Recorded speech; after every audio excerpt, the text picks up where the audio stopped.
Claire Le Guin, que es profesora titular de la Universidad de París 8 en Vincennes, Saint-Denis, en Francia. Y ¿quieres que te presente o no? Bueno, ¿Qué? es que pensé que alguien me había interrumpido, perdón, pensé que alguien que me No, no, había dicho. no, Ok, perdón. no, no. Entonces, hizo el doctorado sobre poesía canaria y últimamente analiza la configuración de los relatos contemporáneos de la historia colonial canaria en la literatura, las artes y los discursos museísticos. Claire es coeditora del libro colectivo que está por publicarse en la editorial iberoamericana Verwer y titulado Fantología precolonial en la literatura y las artes, diálogos transatlánticos entre Canarias y el Caribe, siglo XIX al XXI. Gracias, Claire. Te paso la palabra. Gracias a ti, María. Se ve bien la presentación, ¿verdad? ¿Me pueden confirmar? Sí. Y si paso así, ven la segunda, ¿verdad? Se pasó, ¿no? Correctamente. Sí, se ve el No, no ha cambio. pasado. ¿Cómo? A la segunda no ha pasado. Claire, a lo mejor lo tienes que poner en presentation mode abajo. Sí, es lo que hice, es que siempre pasa esto. No sé por qué. Ahora se fue. Espérate, espérate. Bueno, vamos a hacerlo así, así y ya está.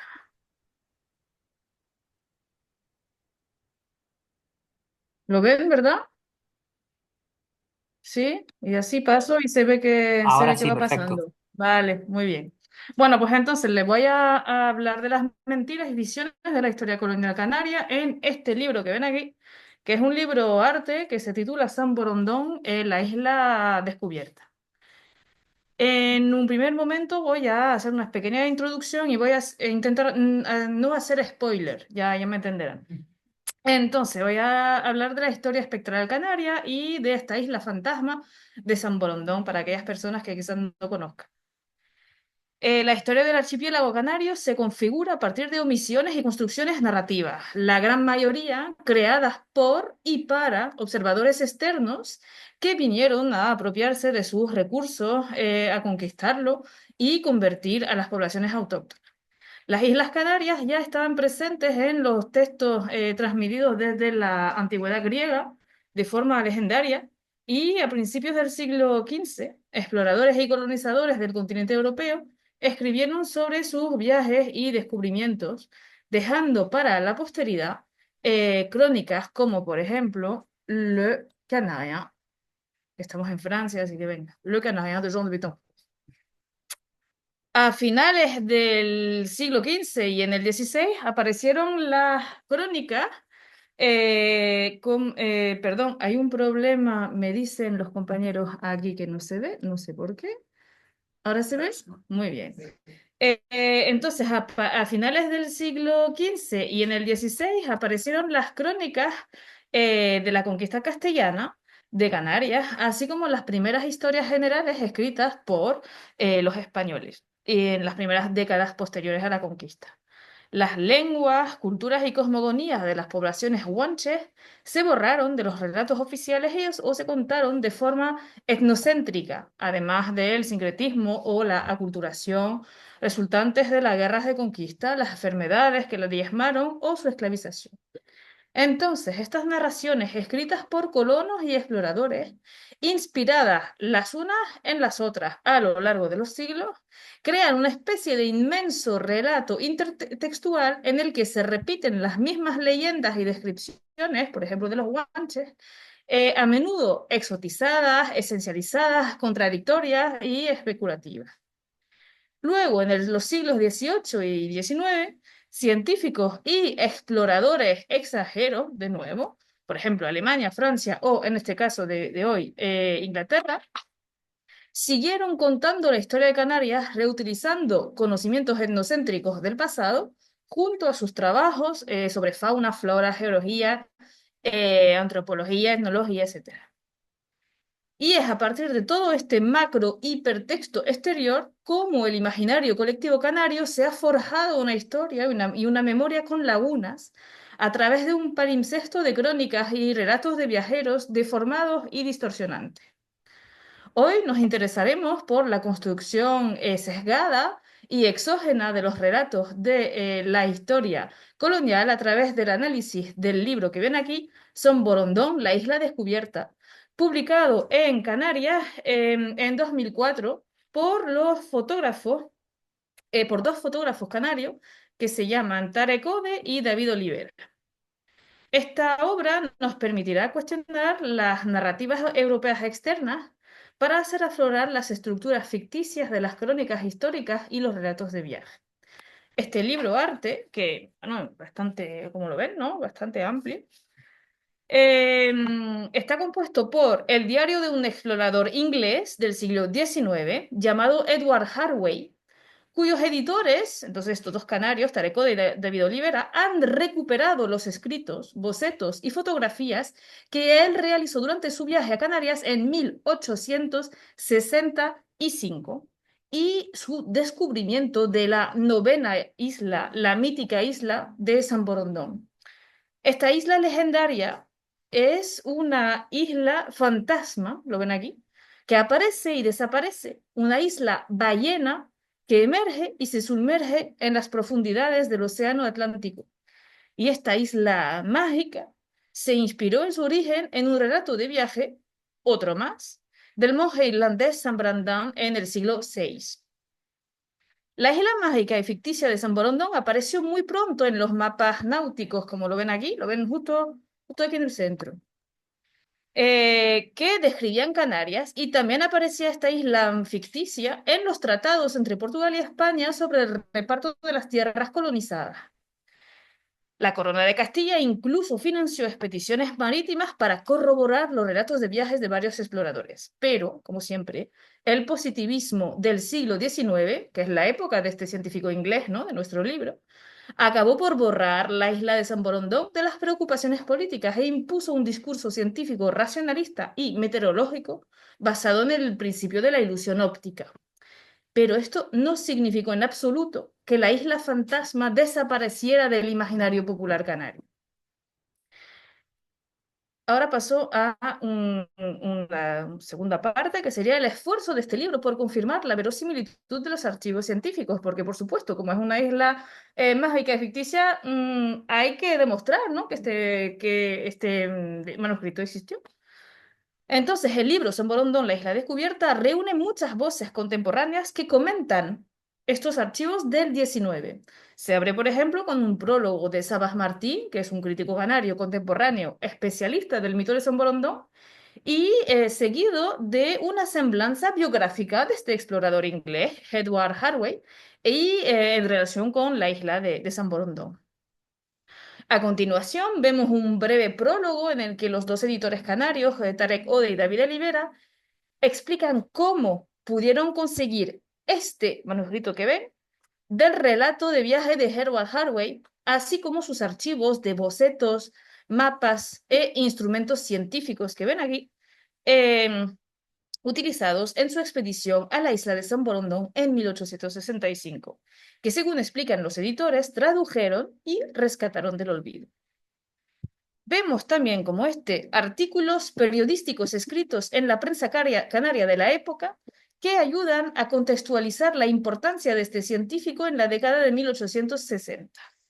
Cada sección dedicada a los trabajos del explorador inglés viene, por otra parte, introducida por un especialista contemporáneo en el tema, por ejemplo, un especialista de flora, de fauna, lo que es un recurso paratextual concebido para que el lector adhiera a los documentos presentados en el libro.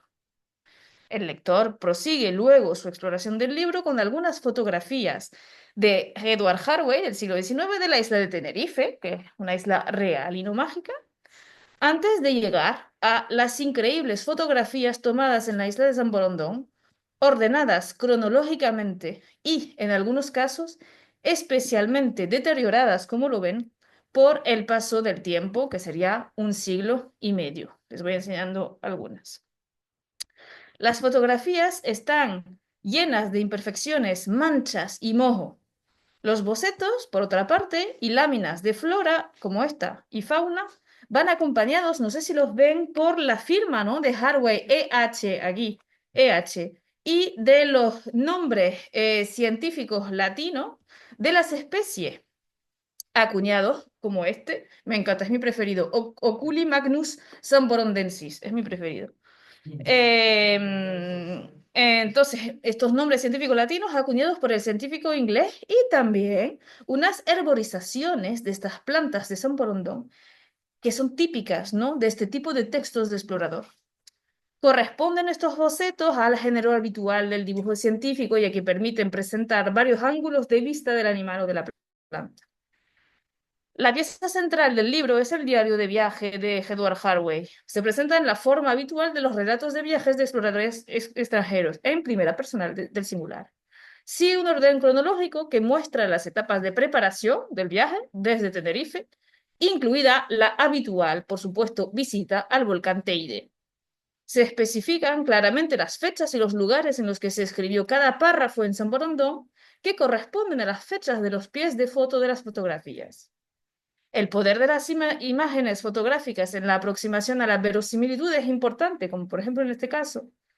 Tanto la de los objetos científicos que pertenecieron a Harvey como las fotos tomadas por el propio científico durante su exploración de la fabulosa isla de San Borondón crean un conjunto especialmente coherente con el diario de viaje y, a pesar de ser considerado imposible por muchos, dan un peso sustancial a este, entre comillas, descubrimiento, la isla descubierta, ese es el título del libro, en virtud del carácter indiciario de la fotografía vista como un modo de conocimiento que capta lo real suspendido en el instante del flash fotográfico. Y ahora, en una tercera parte, la duda y el pastiche, el fracaso de las epistemologías coloniales. No sé ustedes, pero las dudas persisten al leer el manuscrito traducido. ¿Estaba loco este científico? ¿Se inventó esta expedición a la isla fantasma? La mención reiterada a las fiebres y los delirios de Harvey, ya sea en el paratexto o en el propio relato del viaje, nos hacen dudar de la veracidad de las afirmaciones de ese científico inglés. Y los bocetos de flora y fauna parecen abracadabrantes, como esta Regina Raptoris. El prólogo del crítico especializado en el mito de San Borondón, Sabaj Martín, sugiere desde el principio del libro esta posibilidad. Nos lo sugiere. Cito: quizá fuese el destino inexorable o los difusos caminos que hacen confundir los límites entre la realidad y la imaginación, entre la ciencia y los sueños, entre la vida y la literatura, el que discurso que Edward Harvey sea un enigma más añadido a los misterios de la isla de San Borondón. Él supo también de la diferencia entre el sueño visionario capaz de abolir fronteras y certezas, de enmarrañar límites inaprensibles para inaugurar mundos fantásticos contrapuesto al ocurrir estéril del que niega y se niega a la aventura. Fin de cita. Por otra parte, añado yo, ¿no podría tratarse de una puesta en escena por parte de Harvey para ocultar el fracaso de su misión de descubrir San Borondón, manipulando las fotografías como los espiristas del siglo XIX? Pues la recepción del libro en 2004 y la recepción de su exposición correspondiente demuestra que la gente y la prensa pensó que este manuscrito del 19 existió de verdad, aunque realizado, por supuesto, por un científico poco creíble. En realidad, en las 200 páginas densas de este libro arte, se ofrece una clave para descifrar el enigma. Hay que buscarlo, 200 páginas y esto escondido. Un código que bien podría pasar desapercibido. En efecto, intercalado entre dos párrafos de texto, uno de los numerosos recortes de prensa amarillentos revela el subterfugio. Cito: sección marítima y mercantil. San Borondón, la isla descubierta, es un proyecto artístico. Todo su contenido es producto de la creatividad y la imaginación de los artistas Tarecode y David Olivera. Entonces, todas las piezas son creaciones artísticas por parte de los editores del siglo XXI y todo se basa en los códigos habituales de la ficción. El topos literario del manuscrito encontrado, las estrategias paratextuales de verosimilitud, el uso del discurso científico, la creación de archivos falsos y fotografías manipuladas. De este modo, Tarecode y David Olivera juegan con la porosidad de las fronteras entre historia y ficción y le rinden homenaje al fotógrafo Joan Fontcuberta, cuyo trabajo sobre la postfotografía les inspiró. En efecto, la posibilidad creativa de manipular la fotografía es aquí una propuesta de epistemología crítica de la duda, con el objetivo de descolonizar la jerarquía del conocimiento y de derrotar la ilusión de la veracidad de los relatos de viajeros y cronistas en Canarias como única fuente de saber histórico válido. ¿Y qué mejor manera de hacerlo que elegir la representación de una isla flotante, una isla ficticia que justamente nos miente y se transforma? Es el ejemplo mismo de lo que buscan los dos artistas, es decir, el advenimiento de la duda como epistemología necesaria frente a las supuestas evidencias escritas y fotográficas. Se trata, pues, para estos dos artistas de una parodia de los relatos de viajeros y de las crónicas del, entre comillas, descubrimiento, tanto como de los archivos fetichizados, una especie de parodia que surge como un gesto poético de ficción para revelar mejor hasta qué punto la mentira está presente en todas partes, incluso en los textos históricos, las crónicas y los relatos científicos que todos estructuran la memoria de Canarias, escrita desde una mirada exógena. Por otra parte, el relato de viaje inventado por David Olivera muestra claramente cómo estos textos, supuestamente serios por su carácter científico, están impregnados de una colonialidad impensada, que se puede observar en el título mismo del libro con el adjetivo descubierta. En efecto, Edward Harvey no para de reivindicar en su relato la posesión de esta nueva isla, a la que se refiere siempre con el posesivo mi isla, y su adscripción a la corona de Inglaterra. Hace hincapié en su deseo de poseer y diseccionar todas las especies animales y vegetales de San Borondón, de acuerdo con la práctica científica consagrada y como lo demuestra el gozo que siente al capturar y recolectar especies animales y vegetales que, por supuesto, acaban muriendo entre sus manos. ¿Y qué decir de la total ausencia de la población autóctona en el relato del viaje durante los paseos por San Borondón, a pesar de que, como lo ven aquí, este científico está tomando fotos de grabados rupestres antropomórficos tallados en la roca? No sé si ven la carita ahí abajo a la derecha. De hecho, el único comentario sobre posibles poblaciones humanas en la isla entre las 200 páginas es la siguiente. Cito: los acantilados parecen tener unas tallas faciales. Deben ser de los aborígenes del territorio. Punto. Fin de cita. Sellando así por escrito la eliminación de este colonial del relato histórico, al igual que escultura. Y para concluir, el arte como lugar de la memoria, al cuestionar la autenticidad, la construcción del conocimiento y del saber, dominadas y distorsionadas por el discurso etnocéntrico.